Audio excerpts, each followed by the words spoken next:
শুভ সকাল বন্ধুরা, আজকের ব্লগটা আমি শুরু করছি ঠাকুরঘর থেকে, অবশ্যই তোমাদেরকে সাথে নিয়ে।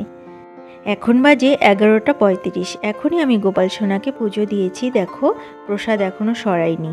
একটু পরে আমি প্রসাদ সরিয়ে নেব আর গোপাল সোনার মুখ মুছিয়ে দেব, হাত মুছিয়ে দেব। প্রতিদিন গোপাল সোনাকে ঘুম থেকে আমি জাগাই সকালে, কিন্তু আজকে ঘুম থেকে জাগিয়েছে রিজুর বাবা। জাগিয়ে সে অফিসে চলে গেছে। আজকে একটু তাড়াতাড়ি গেছে তো, যার জন্য সব ঠাকুরকে পুজো দিয়ে যেতে পারিনি, আর গোপাল সোনাকে স্নানও করাতে পারিনি। তাই আমি তাড়াতাড়ি করে গোপাল সোনাকে স্নান করিয়ে দিয়ে আর অন্যান্য ঠাকুরদের পুজো দিয়ে দিলাম।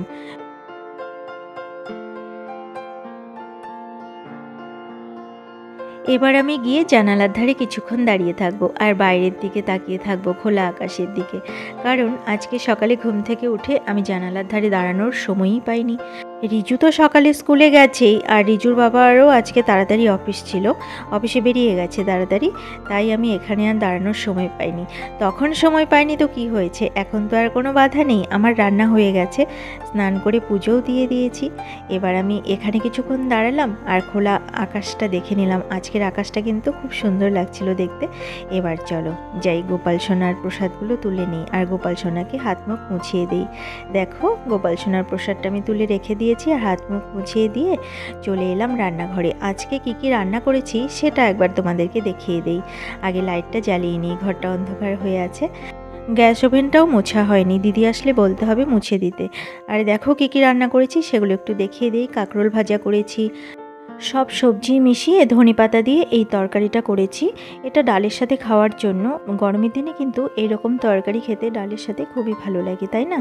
আর বিশেষ করে রিজুর জন্য এটা করা হয়। আমাদের বাড়িতে প্রতিদিনই প্রায় একটা তরকারি থাকেই। আর এই যে ডাল করেছি, এটা সকালে করেছিলাম রিজু যখন স্কুলে গেছে তখন। আর এখানে আছে পাবদা মাছের ঝোল, আলু বেগুন দিয়ে কালো জিরে ফোড়ন দিয়ে পাতলা করে ঝোল করেছি। ভেবেছিলাম প্রথমে সর্ষে পোস্ত দিয়ে করব, তারপরে আর ইচ্ছে করলো না, তাড়াতাড়ি করে আলু বেগুন দিয়ে পাতলা ঝোল করে রাখলাম।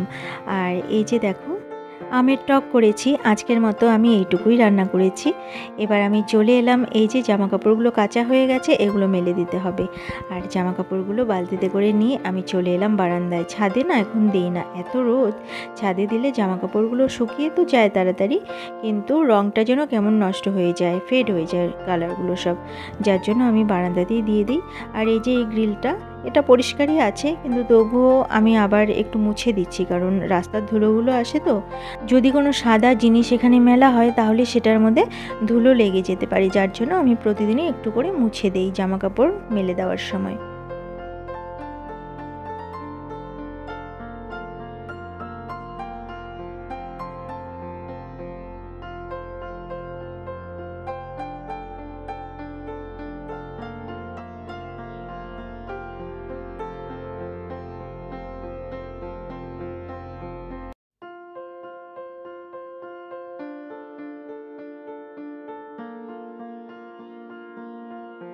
কাপড়গুলো আমার মেলা হয়ে গেছে, আর যেগুলো আরও কাচার আছে সেগুলো আমি দিয়ে দিয়েছি মেশিনে, সেগুলো কাঁচা হয়ে যাবে। দিদি যতক্ষণে আসবে ততক্ষণে কাঁচা হয়ে যাবে, সেগুলো দিদি মেলে দেবে।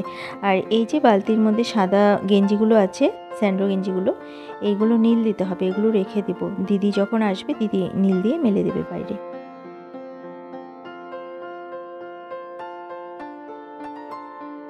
এখানে যে প্যান্ট জামাগুলো রাখা আছে এগুলো দিদি হাতে কেচে দেবে। এগুলো যদি মেশিনে দেই তাহলে না পরিষ্কার হবে না, কারণ এগুলো একটু নোংরা হয়েছে বেশি, যার জন্য রেখে দিলাম। এবার আমি এই বিছানাটা গুছিয়ে নেব। আর এই বিছানার মধ্যে কি নেই বলো তো?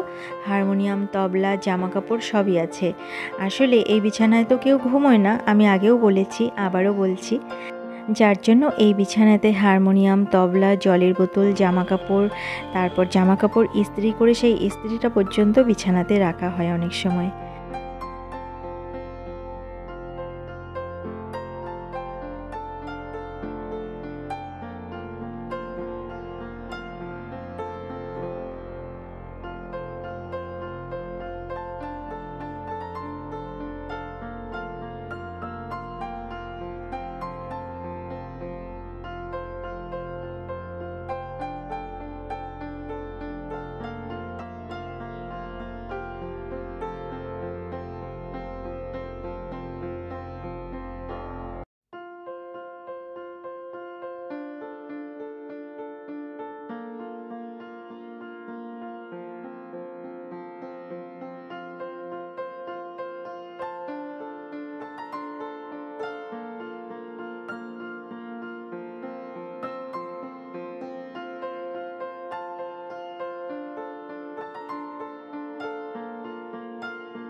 বিছানাটা আমার গুছানো হয়ে গেছে আর জায়গার জিনিসগুলো আমি জায়গা মতো রেখে দিয়েছি।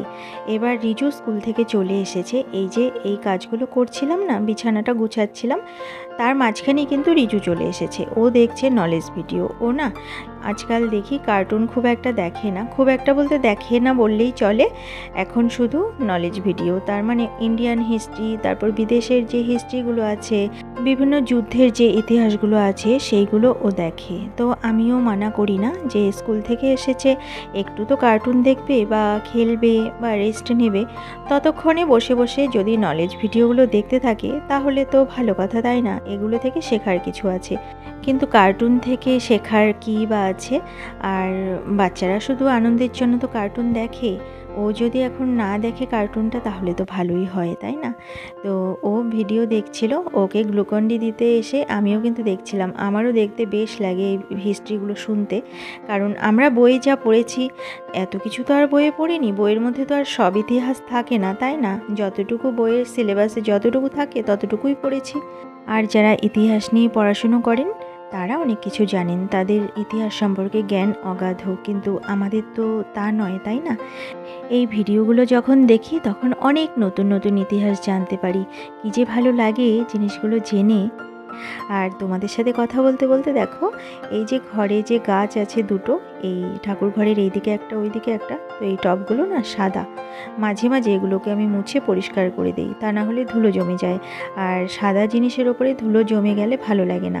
সাদা জিনিস কি আর অন্য রঙে কি, ধুলো জমে গেলে কোনো কিছুই কিন্তু সুন্দর দেখায় না। আর এই গাছের পাতাগুলোতেও ধুলো জমে যায়, সেগুলো আমি একটু কাপড় দিয়ে মুছে দিচ্ছি।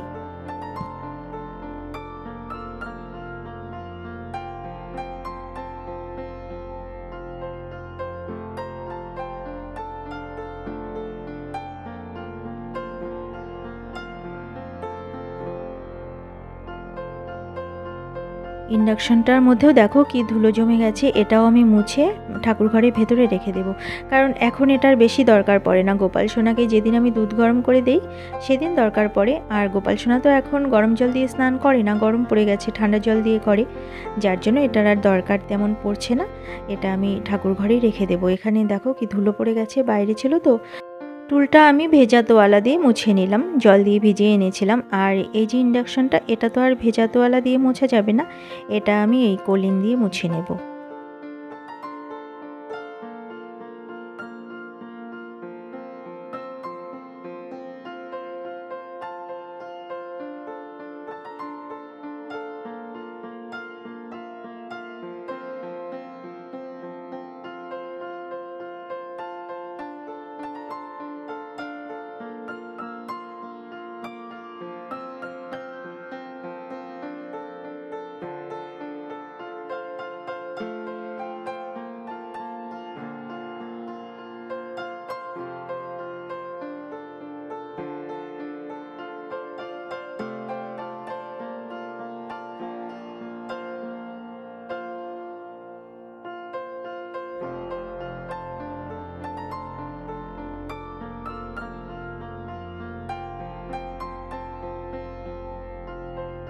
এখানে আমার যতটুকু কাজ ছিল সেটা কমপ্লিট হয়ে গেল। এবার আমি চলে এলাম রান্নাঘরে। রান্নাঘরে এসে দেখো চা বসিয়ে দিয়েছি, দিদিকে চা দিতে হবে। দিদির কাজ প্রায় হয়েই এসেছে, এখন ঘর মুছে চলে যাবে, তো চাটা দিয়ে দিলাম।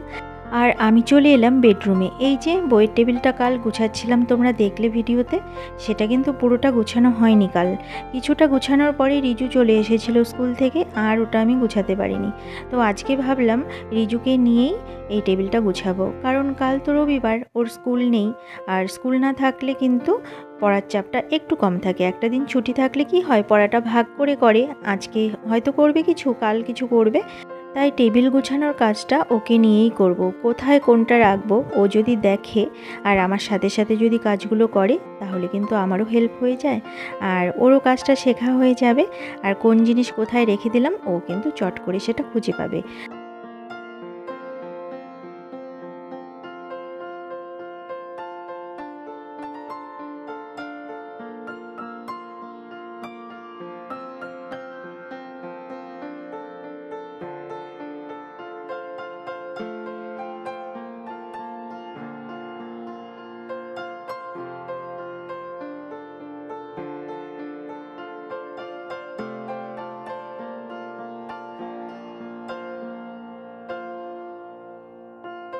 আমাদের টেবিল গোছানো হয়ে গেছে, রিজু এখন এখানে পড়তে বসেছে। আর টেবিল গোছানোর পরে যে ধুলোগুলো নিচে পড়েছে আমি সেটা ঝেড়ে দিচ্ছি। আর এতক্ষণ তো ফ্যান চালিয়ে কাজ করছিলাম, অতটা গরম বুঝতে পারিনি। এখন যা গরম লাগছে না, রিজু আমাকে বলছে, মা তাড়াতাড়ি করো, তাড়াতাড়ি ঝাড় দিয়ে ঘরটা, তারপর ফ্যানটা চালিয়ে দাও, তা নাহলে পড়াশোনা করতে পারছি না। আর এই যে দেখো বইয়ের টেবিলটা গুছানো হয়ে গেছে, রিজু সুন্দর করে ওপরেরটুকু গুছিয়ে দিয়েছে। আমি তো কাল ওইটুকু গুছিয়ে রেখেছিলাম, রিজু আজকে আবার ওইটুকু পরিষ্কার করে গুছিয়ে রেখেছে। এই যে দেখো রিজু এখন লিখছে। আর দুটো জলের বোতল দেখতে পাচ্ছ, এই নীল রঙের বোতলটা আমার, আর ওই যে গোলাপি রঙের বোতলটা রিজুর। আমরা না দুজনে মিলে বলছিলাম যে কে তাড়াতাড়ি জলের বোতলের জল শেষ করতে পারে, এই করে ওকে জল খাওয়ানোর চেষ্টা করি। কারণ স্কুলে থাকে বেশিরভাগ সময়, স্কুলে কি আর অত জল খায়, এক বোতল জল দিয়ে দিই, হয়তো সেটা শেষ করে আবার ভরে নেয় স্কুল থেকে, সেটা কিন্তু পুরোটা শেষ করে না। আর এই গরমের মধ্যে যদি জল কম খায় তাহলে অসুস্থ হয়ে যেতে পারে, তাই না? তাই এইভাবে দুজনে মিলে জল খাই, দেখি কে আগে শেষ করতে পারে জলের বোতল। তো এই করে করে জল খাওয়ানোর চেষ্টা করা হয়। আর বন্ধুরা, তোমাদের সাথে কথা বলতে বলতে আমি এই সোফাটা গুছিয়ে নিলাম। আর এই বসার জায়গাটা দিনের মধ্যে 5 থেকে 6 বার আমি গুছাই, কিন্তু গোছানো থাকে না। যাই হোক, আজকের ব্লগটা আমি এখানেই শেষ করছি। আবার অন্য কোনো দিন অন্য কোনো নতুন ব্লগ নিয়ে তোমাদের সামনে হাজির হয়ে যাব। ততক্ষণের জন্য তোমরা ভালো থেকো, সুস্থ থেকো আর হাসি খুশি থেকো। আমার এই ব্লগটা যদি তোমাদের ভালো লেগে থাকে তাহলে একটা লাইক করে দিও। আজকের মতো এখানেই আসছি, ভালো থেকো তোমরা সবাই।